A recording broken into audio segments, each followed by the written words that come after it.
Everyone and welcome to English academy. आज के session में हम क्लास 10th के chapter 2 Nelson Mandela long walk to freedom की रिवीजन करेंगे। और सेशन शुरू करने से पहले आपको याद दिला दूं that we have specific courses for classes 9 to 12 in English grammar and English literature, and with the help of these courses you can score good marks in your English exam. So please go to the link given in the comments and subscribe. तो चलिए आज revision शुरू करने से पहले देखते हैं कि इस चैप्टर में हमें क्या बताया गया है। ये नेल्सन मंडेला की बायोग्राफी से लिया गया है, उनकी autobiography long walk to freedom का एक हिस्सा है हमारे इस चैप्टर में। और इससे हमें पता लगता है कि उनके अंदर बहुत ज्यादा डेडिकेशन थी for the struggle for freedom, equality and justice. So इससे हमें ये लेसन और ये मैसेज भी मिलता है कि जब भी हम कोई स्ट्रगल करते हैं उसमें हमें बहुत ज्यादा डेडिकेशन चाहिए, तभी हम जीत सकते हैं। He made personal sacrifices and remained committed to bringing about change and creating a more just society for everyone in South Africa. So basically इनकी जो स्ट्रगल थी वो थी against the racial discrimination called apartheid, और उसके खिलाफ इन्होंने बहुत लंबी जंग लड़ी और फाइनली इन्होंने अपने देशवासियों को आजादी दिला दी। He also stresses upon the value of non-violence and peacemaking in achieving these objectives. तो जिस तरह से इंडिया में महात्मा गांधी बहुत फेमस हैं क्योंकि वो भी नॉन वायलेंस को प्रोपेगेट करते थे, उसी तरह से नेल्सन मंडेला ने अपने देश में भी यही प्रिंसिपल्स अपनाए अपने देश को आजादी दिलाने के लिए। तो चलिए फटाफट से इस इम्पोर्टेंट चैप्टर की रिवीजन कर लेते हैं। सबसे पहले तो देखते हैं कि ये जो इनॉग्रेशन सेरेमनी है जिस दिन की नेल्सन मंडेला बात कर रहे हैं, वो डेट बहुत इंपॉर्टेंट है, 10 मई 1994। पूरे दुनिया के लीडर्स वहां पर उस दिन मौजूद थे और वो इस सेरेमनी को अटेंड करके अपना सपोर्ट दे रहे थे साउथ अफ्रीका की फर्स्ट इलेक्टेड गवर्नमेंट को। यही देश के जो लोग हैं ये पहले इनको आउटलॉ समझते थे, लेकिन आज उन्होंने एक्सेप्ट कर लिया था कि नेल्सन मंडेला और उनके जैसे फ्रीडम फाइटर्स की जो स्ट्रगल है वो वैलिड थी, और आज वो सपोर्ट कर रहे थे साउथ अफ्रीका के लोगों को। अब ये जो सेरेमनी है ये हुई थी सैंडस्टोन के बने एम्फी थिएटर में, जो कि यूनियन बिल्डिंग प्रिटोरिया में है। ये एक rainbow gathering of different colours है। ऐसा क्यों कहा नेल्सन मंडेला ने? क्योंकि सारे दुनिया के सारे देशों से, अलग अलग देशों से लोग आए हुए थे, इसलिए वो कह रहे हैं कि रंग बिरंगी लोगों की गैदरिंग थी, अलग अलग कलर्स के लोग उस दिन वहां पर मौजूद थे। अब ये जो अपार्थीड है ये रेशियल डिस्क्रिमिनेशन थी ही कलर के बेसिस पे, ब्लैक स्किन और व्हाइट स्किन कलर के लोगों के बीच में भेदभाव किया जाता था। इसीलिए वो कह रहे हैं कि उस दिन डिफरेंट कलर्स की गैदरिंग थी, मींस हर स्किन के कलर के लोग उस दिन वहां गैदरिंग में शामिल थे, यानी कि कलर के बेस पर, स्किन कलर के बेसिस पर डिस्क्रिमिनेशन अब खत्म हो चुकी थी। उनके साथ उनकी बेटी ज़ेनानी भी वहां पर मौजूद थी, और जो सेकेंड डेप्यूटी प्रेसिडेंट थे जिन्होंने उस दिन स्वेरिंग इन की वो थे मिस्टर डी क्लार्क, और जो फर्स्ट डेप्यूटी प्रेसिडेंट थे वो थे थाबो बेकी। उसके बाद नेल्सन मंडेला ने हमें बताया कि उनकी जब स्वेरिंग इन हुई तो उन्होंने अपनी स्पीच में क्या क्या कुछ बोला, वो भी आप चैप्टर में एक बार पढ़ लेना, काफी इंपॉर्टेंट है, क्वेश्चन आ सकता है। फिर वो कहते हैं कि जेट स्काई का शो था जिन्होंने पिन पॉइंट प्रिसिशन डिस्प्ले की, और जो इम्पाला जेट्स उड़ रहे थे उन्होंने स्मोक में साउथ अफ्रीका के नेशनल कलर्स का स्मोक ट्रेल छोड़ा। उनके नेशनल कलर्स उनके फ्लैग से इंस्पायर्ड हैं, वो है ब्लैक, रेड, ग्रीन, ब्लू और गोल्ड। सो इन कलर्स का स्मोक छोड़ा इन इम्पाला जेट्स ने जब उन्होंने स्काई शो किया। दो नेशनल एंथम्स उस दिन गाए गए, एक तो था व्हाइट स्किन पीपल का नेशनल एंथम और दूसरा था ब्लैक स्किन पीपल का नेशनल एंथम, और उस दिन दोनों स्किन के लोग दोनों नेशनल एंथम्स गा रहे थे क्योंकि अब वो यूनाइटेड हो गए थे। सो ये नेशनल एंथम्स के नाम भी इंपॉर्टेंट है, इंपॉर्टेंट इन द सेंस अगर कोई क्वेश्चन आ जाता है और आपको चांस मिल जाए इन एंथम्स का नाम लिखने का तो आपका आंसर और इम्प्रेसिव हो जाएगा। So Nelson Mandela ने कहा that the day was symbolized for me by the playing of our two national anthems and the vision of whites singing Soki Silgel Afrique and blacks singing Die Stem, the old anthem of the Republic. Although that day neither group knew the lyrics of the anthem they once despised, they would soon know the words by heart. तो वो कह रहे हैं, तो यहाँ पे Mandela क्या कह रहे हैं कि उस दिन उन्होंने देखा कि जो व्हाइट स्किन लोग हैं वो ब्लैक्स का नेशनल एंथम गा रहे हैं और जो ब्लैक स्किन लोग हैं वो व्हाइट्स का नेशनल एंथम गा रहे हैं, चाहे उनको उसके लिरिक्स भी नहीं आते।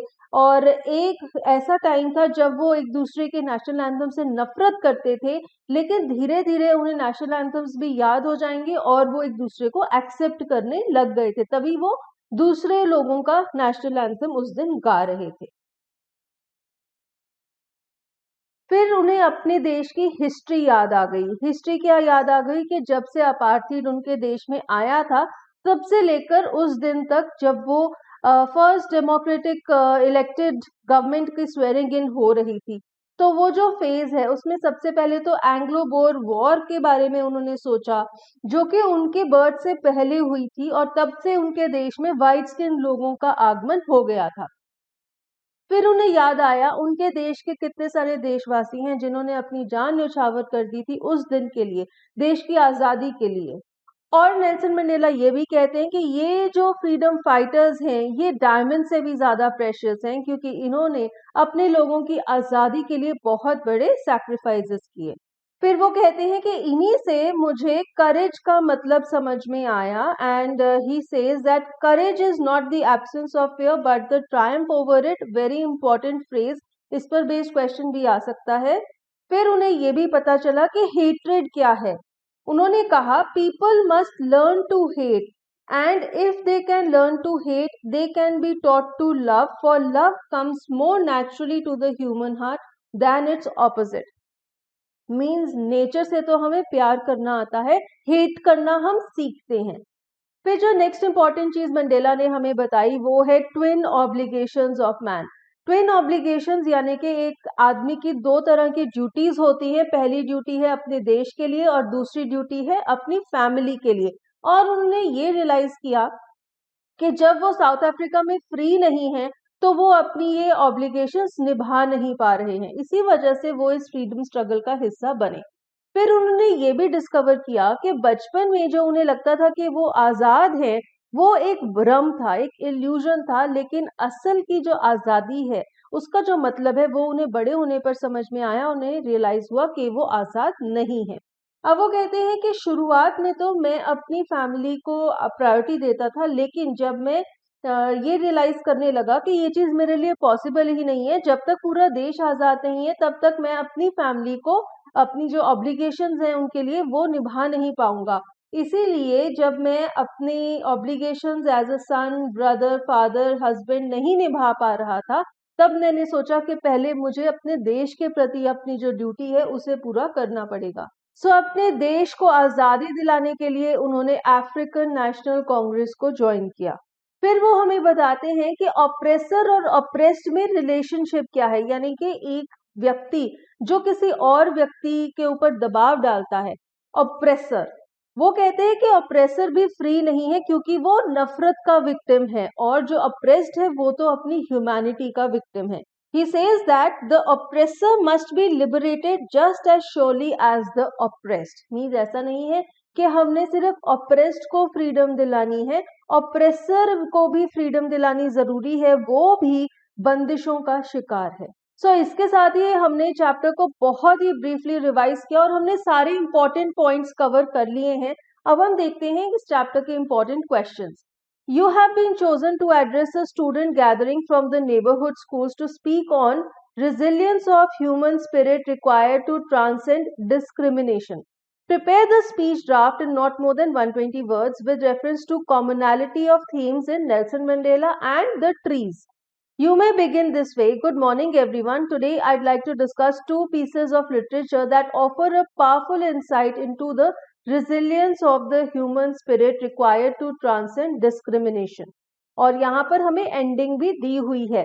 बेसिकली इसमें हमने एक स्पीच तैयार करनी है और स्पीच में दो जो चैप्टर्स हैं, नेल्सन मंडेला और द ट्रीज, उनकी थीम को हमने लेना है।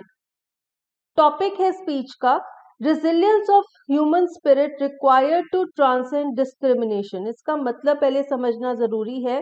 रेजिलियंस का मतलब है बाउंस बैक करना, मीन्स आप कितनी जल्दी किसी सिचुएशन से उभर सकते हैं। Transcend means to go further than the usual limits of something, means किसी चीज से लिमिट, अपनी लिमिट को एक्सटेंड करना, उससे आगे जाना। एंड डिस्क्रिमिनेशन भेदभाव। तो यहाँ पे वो क्या कह रहे हैं कि ह्यूमन स्पिरिट में कितनी शक्ति है कि वो वापस से बाउंस बैक कर सके ताकि वो डिस्क्रिमिनेशन से बाहर निकल सके। इस टॉपिक पर हमने स्पीच तैयार करनी है और हमने नेल्सन मंडेला और द ट्रीज चैप्टर्स को जो थीम है उसको मद्देनजर रखते हुए ये स्पीच तैयार करनी है। तो हम अपनी स्पीच को 4 पैराग्राफ्स में डिवाइड कर सकते हैं। हमारा पहला पैराग्राफ होगा डिस्क्रिमिनेशन के बारे में। हम बताएंगे ब्रीफली कि डिस्क्रिमिनेशन किस किस तरह की डिस्क्रिमिनेशन हमने देखी। तो जो चैप्टर है नेल्सन मंडेला उसमें हमने कलर के बेसिस पे डिस्क्रिमिनेशन देखी और द ट्रीज में हमने जेंडर के बेसिस पे यानी कि मेल फीमेल की डिस्क्रिमिनेशन देखी। तो आप इसके कॉजेज भी बता सकते हैं कि कोई ऐसा भेदभाव क्यों करता है। सेकेंड पैराग्राफ में हम लिख सकते हैं इसका इफेक्ट क्या होता है। इसका इफेक्ट ये होता है कि लोग इसे ट्रांसेंड करने की कोशिश करते हैं यानी कि इसके खिलाफ रिवोल्ट करने की कोशिश करते हैं। नेल्सन मंडेला की भी और उनके कितने सारे जो फ्रीडम फाइटर्स थे उन्होंने भी रिवोल्ट किया और ट्रीज में भी हमने देखा कि विमेन किस तरह से रिवोल्ट कर रही हैं, ट्रीज किस तरह से रिवोल्ट कर रहे हैं। वो खिड़कियों से ब्रांचेस बाहर निकलने की कोशिश कर रही हैं, जड़ें अपने आप को वरांडा के फर्श से अलग करने की कोशिश कर रही हैं। ठीक है, उसके बाद जो थर्ड पैराग्राफ है उसमें आप लिख सकते हैं मेजर्स टेकन यानी कि रिजिलियंस मींस आपने क्या क्या कुछ ऐसा किया to be resilience to bounce back. So यहाँ पर भी बेसिकली वही रिवोल्ट को ही आप और डिटेल में लिखेंगे कि किस तरह से मंडेला वगैरह ने नॉन वायलेंस यूज की और पीस का रास्ता अपनाया अपने डिस्क्रिमिनेशन को एंड करने के लिए और किस तरह से ट्रीज ने भी वॉइसेस दी, इधर उधर हाथ छटपटाए, स्ट्रगल किया अपने आप को फ्री कराने के लिए।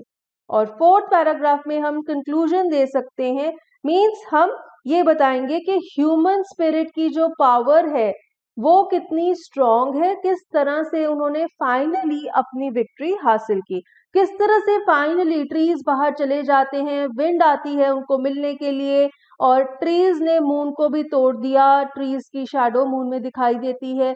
और इसी तरह से किस तरह से उस दिन 10 मई 1994 को साउथ अफ्रीका में स्वेरिंग इन सेरेमनी हुई जब वहां की पहली इलेक्टेड गवर्नमेंट फॉर्म हुई और फाइनली उन्होंने अपार्थीड वाली जो डिस्क्रिमिनेशन है उसका एंड कर दिया।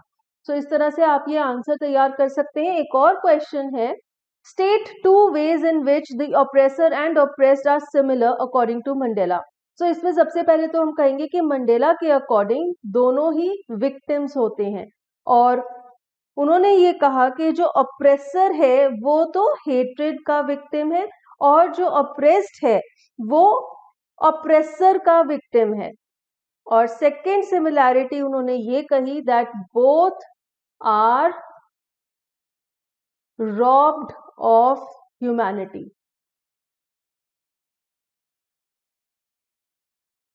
सो हमारे ये 2 पॉइंट्स हो गए, 2 सिमिलैरिटीज हैं ऑप्रेसर और ऑप्रेस्ड के बीच में।